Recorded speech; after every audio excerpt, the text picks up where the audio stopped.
playlist. Right, this is a playlist of music that I've found which has either interested me or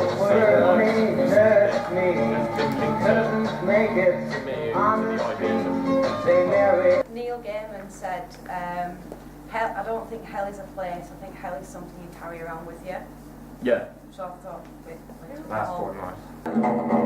Another thing I wrote down, which was a really nice book, is what Elka said last rehearsal, which was the devil's greatest achievement was making the world believe it didn't exist. That is something that they really like. I like that. So this was Mr. Ben Hunt's rehearsal, and he, being part of the sound and tech team, was far more interested in the idea of music. So we came in, and there was a circle of chairs, and at first I thought, oh God, please don't just be us sitting around for 2 hours talking, which it mainly was. But Ben managed to kind of take us away from all of our initial ideas and spin a new angle on it. We did listen to music that he was interested in. We first of all listened to this soundtrack that he'd found,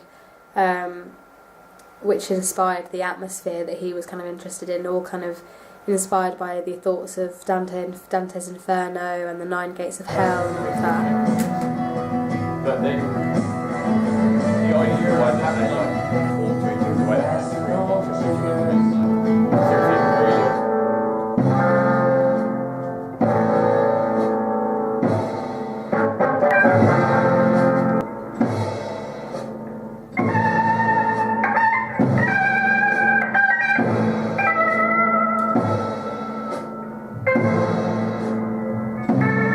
and it sort of had that, we said it had that sort of Americanized or South America feel, which people seem interested by, but I kind of want to avoid, just because it's taking us down a path which I don't feel like we really want to go, because you have to commit to something like that, and I just think it would limit us too much.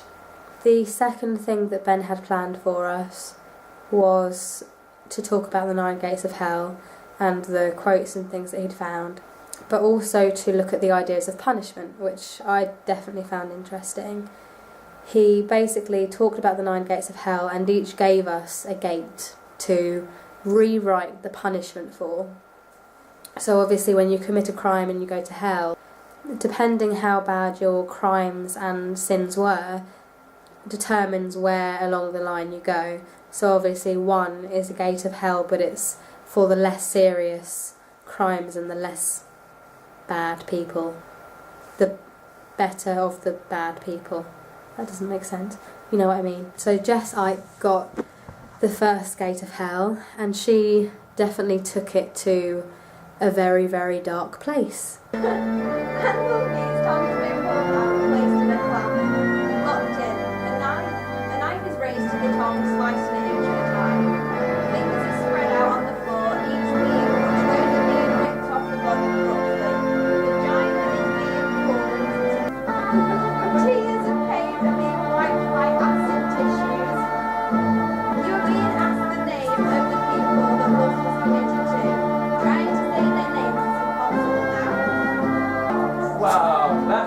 Circle of hell, that's pretty fucked up.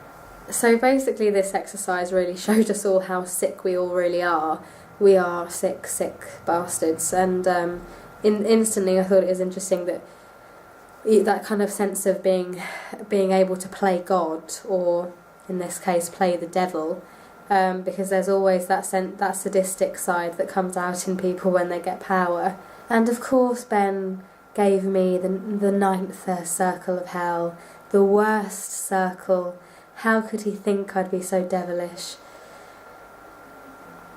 Finally, the most treacherous person in the room, eh? Oh. Yeah, but this is the deepest circle.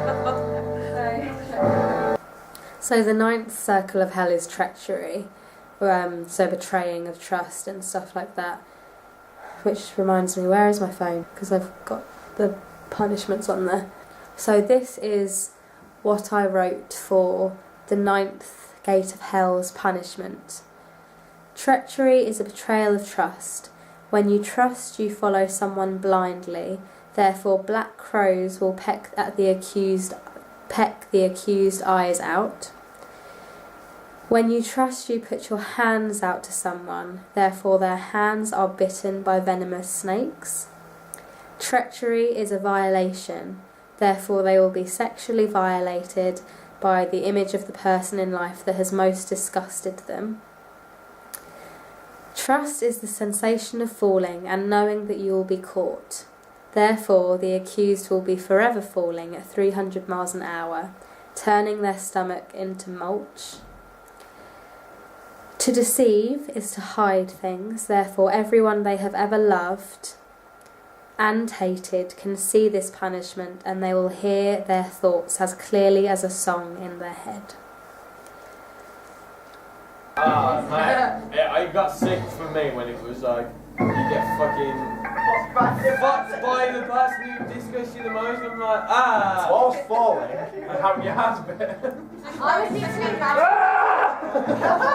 This is so fucked up. So I think we discovered how sick we can all be, but I think that's quite a nice idea. I like the idea of this humanity being quite a sadistic thing and us being able to play around with that, and I always want to relate it to the audience so that they can see themselves in. I think that's what I want. I think for them to be able to see themselves in our piece would be quite thought-provoking.